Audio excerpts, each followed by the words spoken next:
Welcome back. This is EC253C lecture 11. We have been discussing about Atmega 328 microcontroller. Atmega 328 microcontroller. We have discussed that there are many microcontrollers of AVR and Atmega 328 is one of the AVR microcontrollers belonging to the Mega family. It has got 32 kilobytes of code ROM.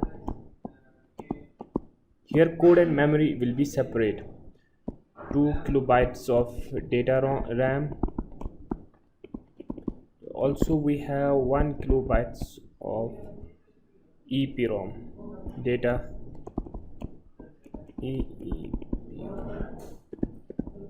and 23 IO pins. This is the basic information about Atmega 328. Today we will be discussing about its internal architecture, the registers it has got, how is this code, how is the data memory divided into various segments, and some instructions. We'll be introducing some of the instructions of assembly language programming of Atmega 328. As we have discussed earlier in 8085 microprocessor, we have seen that registers inside the processor. We usually have registers. We have an arithmetic logic unit, and also we have maybe some special function registers. So basically we may start with registers inside Atmega 328. We have got two types of registers inside Atmega 328. We have something which we called as general purpose registers and special function registers, GPRs and SFRs. GPR, general purpose registers, they are used to store information temporarily and used for general purpose. In Atmega 328 we have 32 8-bit general purpose registers.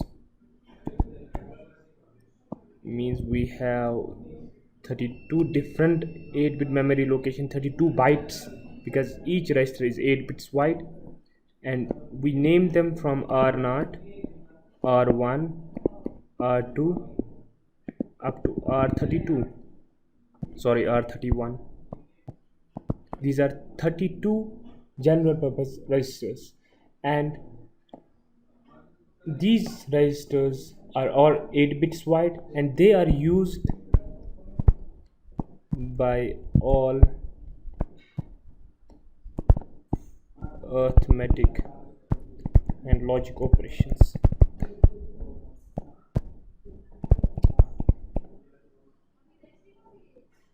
In fact, these all registers behave like accumulator. The accumulator we have discussed in 8085 microprocessor.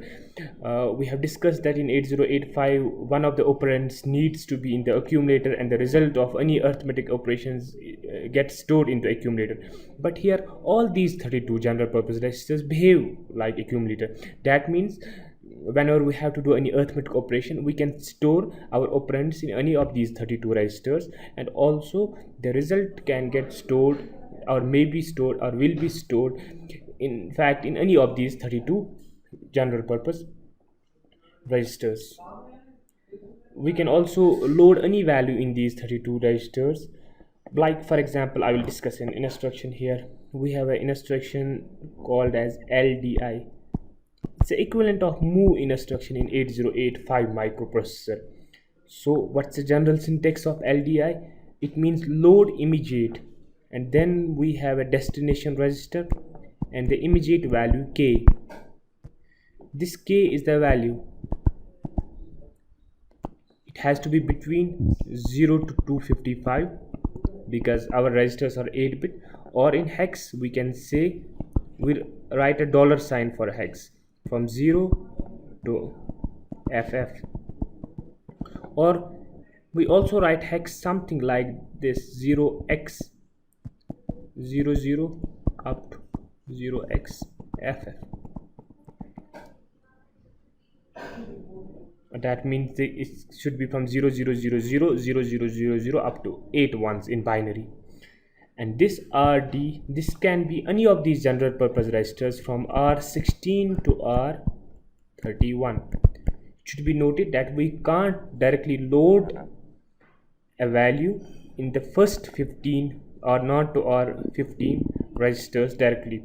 So whenever we have to load a value, we load it in any of the registers from R16 to R31. For example, we can write LDI load immediate R30 and some value, maybe in binary, maybe in decimal 25. But if we have to write this value in hex or maybe some other value, we can write something like this: load immediate R17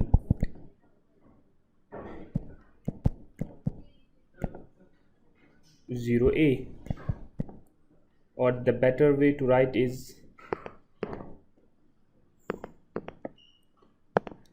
0x 0A.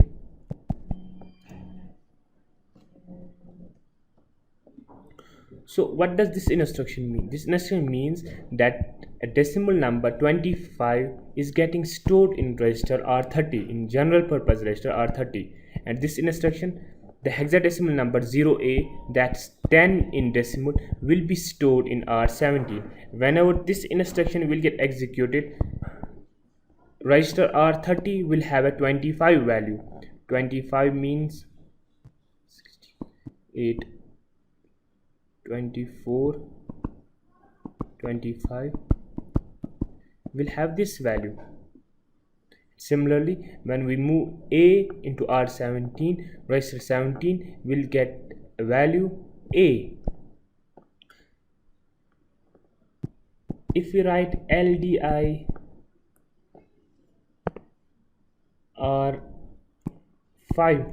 and any value, maybe 23, this will give an error, because as I have told you already, we cannot move any value directly to the registers R0 to R15. Why is it so? Because the internal architecture of the 8 328 prevents us to do so. Simply, whenever we have to move the value, we should use whenever we have to move an immediate value to any of the registers, we should use registers R16 to R31.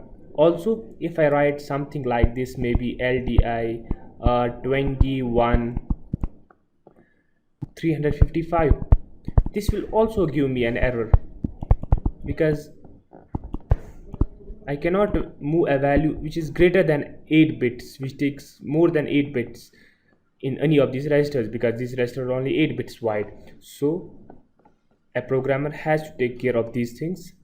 He cannot move any value that is greater than 255 in decimal in any of these registers. Similarly, we will be discussing another instruction. For example, we have add here. It's similar to the add of 8085 microprocessor, but the general syntax here is RD RR.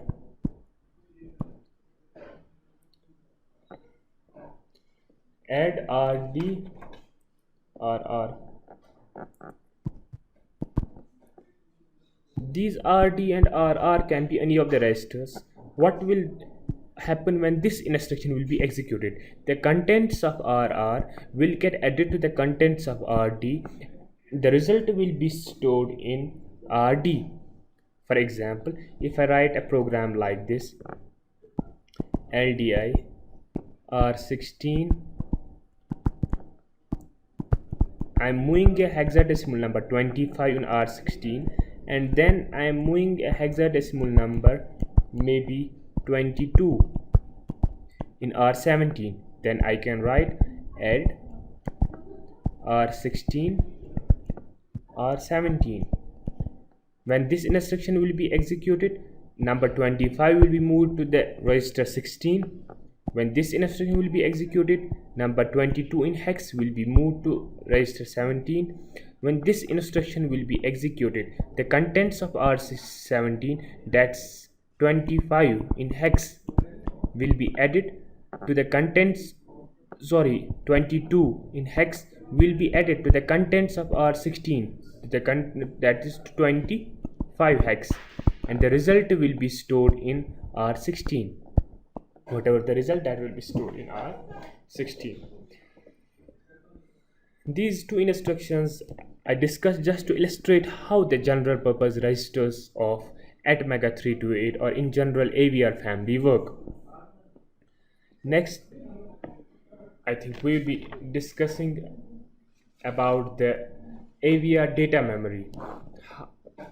What is the exact description of the data memory? So AVR data memory.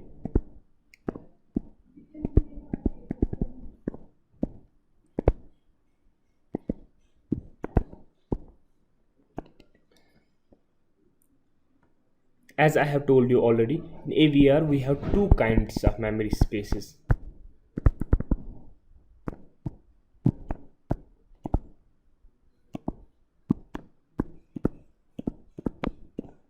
We have code memory space, memory that is used to store the code, store the instructions, and it is separate from the data memory. Code memory, we have 32 kilobytes of code ROM, and that will be ROM.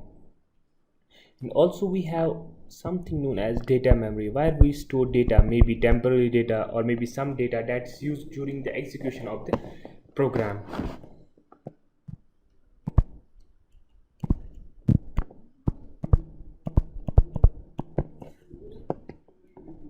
This data memory inside the AVR family, particularly inside the ATmega 328, is divided into three categories. We have general purpose registers, which we have discussed. These are actually part of data memory, so they are 32 bytes, because each register is 1 byte long, and we have 32 different general purpose registers. And then we have something known as input output memory, or we also call it as input output registers.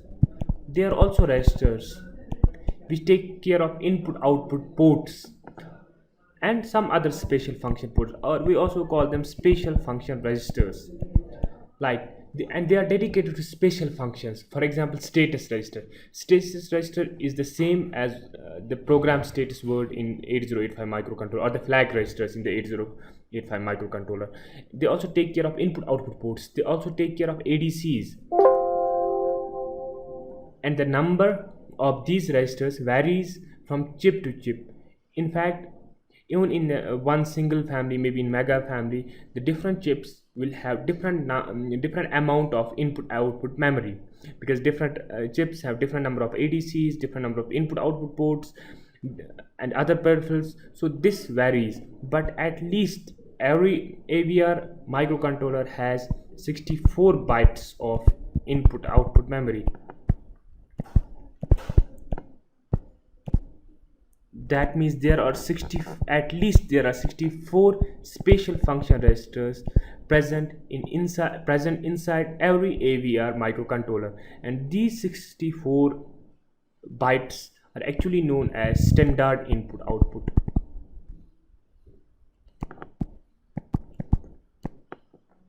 And they vary from, first we have GPRs are 32 in number, and they will be varying from 00 up to 31, that's 1F. These are in hex, these numbers.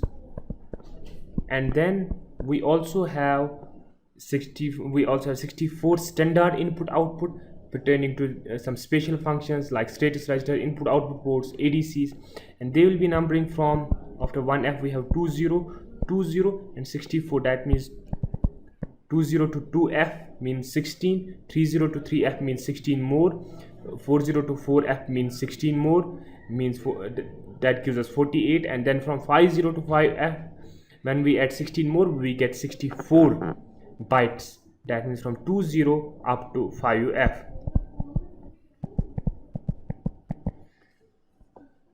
But as I already said, this is the minimum number of special function registers any of the AVR, any of the microcontrollers belonging to the AVR family has.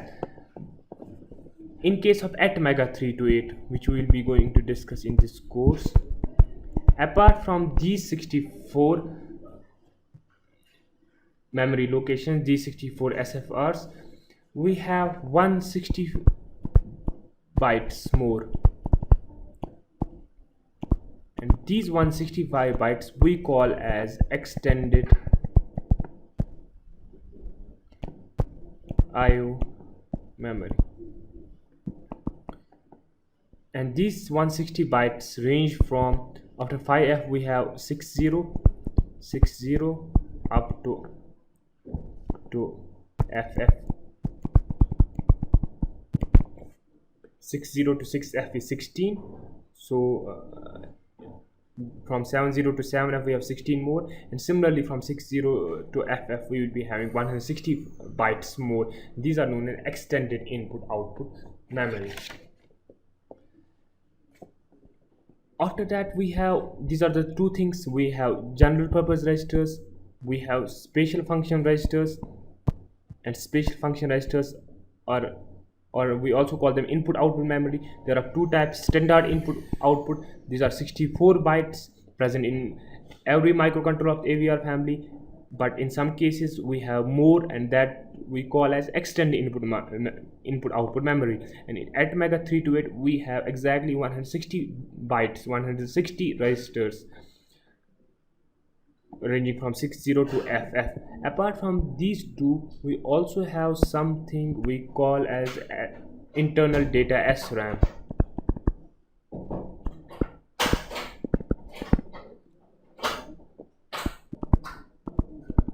SRAM. So internal data SRAM.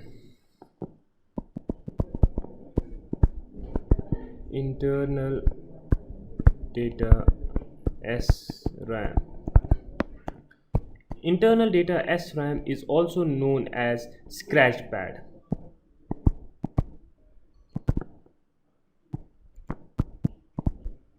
And it's used by the programmers to store data temporarily.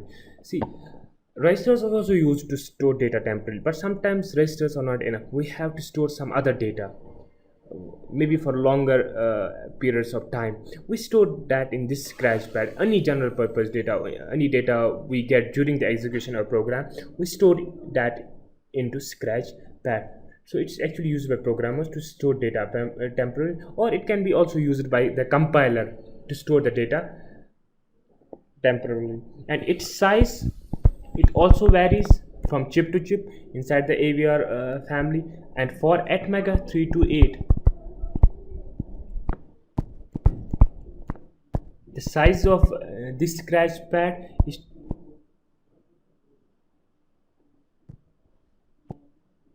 2048 bytes, actually 2 kilobytes, which actually we mention when we say that ATmega 328 microcontroller has got 2 kilobytes of data RAM. This is that 2 kilobytes, 2048 bytes. So total memory, total data memory of 8051 will be actually these 2048 bytes of, everything is in bytes of SRAM,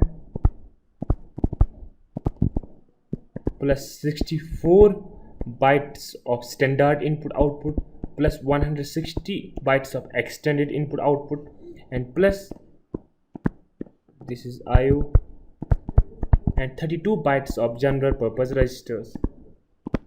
So it gives us a total of 2304 bytes of memory in ATmega 328.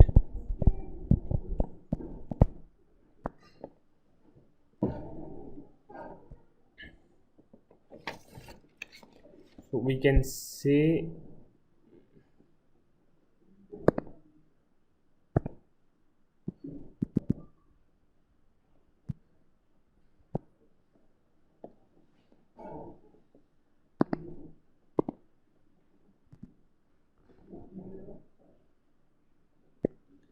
that this we call it as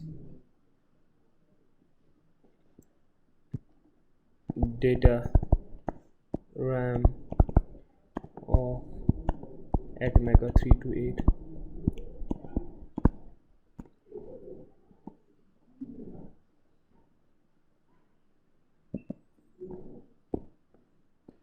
So first of all we have general purpose registers, and they range from memory location 0000 up to, they are 32 in number, so they will range to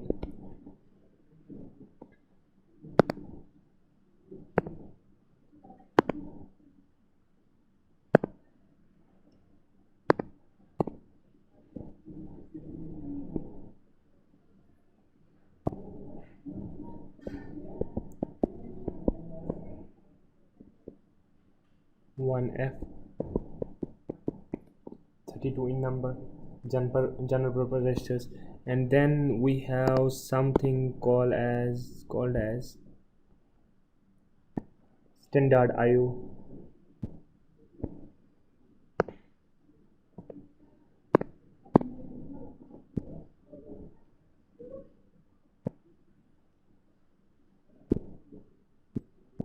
Standard IO. They are 64 bytes in total. That means they will range from 001F, we have got after this 20 up to 005F.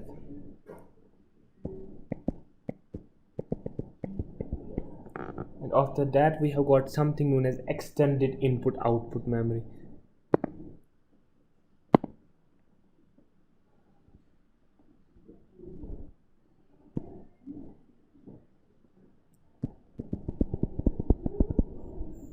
Extended input output memory, and this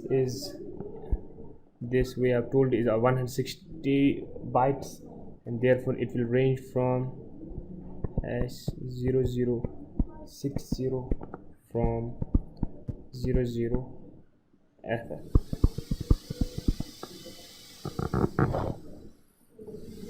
And then we have the internal SRAM,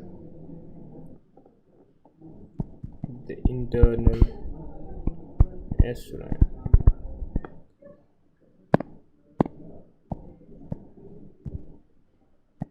It will range from 000100 up to, because it is 2048 bytes, so it will range from 000100 up to #0900.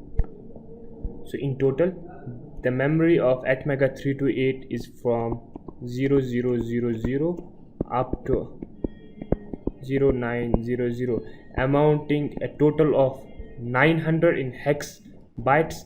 That amounts to 2304 number in decimal, 2304 bytes.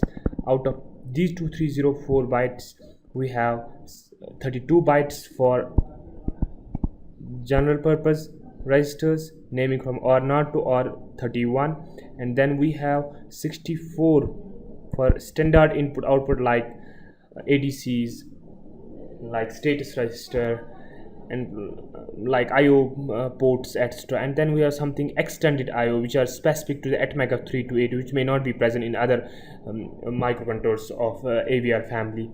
They are 160 bytes.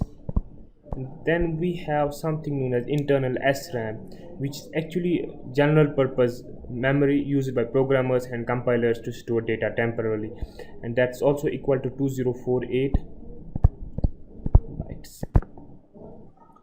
So this is actually the apart from these 2 kilobytes of internal SRAM, we also have this memory to store our data inside the Atmega 328 microcontroller. It may be noted that this memory is never used to store the program. This memory is only used to store the data. Code is stored into ROM, and we have to store ROM, we have a separate 32 kilobytes of memory. Apart from these 2 kilobytes of memory, which we have discussed in the general purpose registers and the standard input output registers, we also have 1 kilobytes of data EEPROM. And EEPROM, as you may be knowing, is different from SRAM as it does not lose its data when power is off, whereas SRAM does lose its data. So EEPROM is actually used for storing data that is really changed and should not be lost when the power is off. That means it's used to store more important data, for example options and settings, whereas SRAM is used for storing data and parameters that are changed frequently, that a programmer changes frequently. SRAM is used, and when the power is off, the contents of SRAM are cleared, but the contents of EEPROM are not cleared when the power is cut off to the embedded system or to the microcontroller. So the more important data, the options and settings for a program, for a particular machine, for a particular embedded system are stored in EEPROM. In future lectures, we may be discussing exactly how this EEPROM and how this data memory is used in Atmega 328 microcontroller. I think that's it for now. In the next lecture, we'll be discussing some more instructions, and also we'll be discussing about the status register of Atmega 328 microcontroller. Thank you.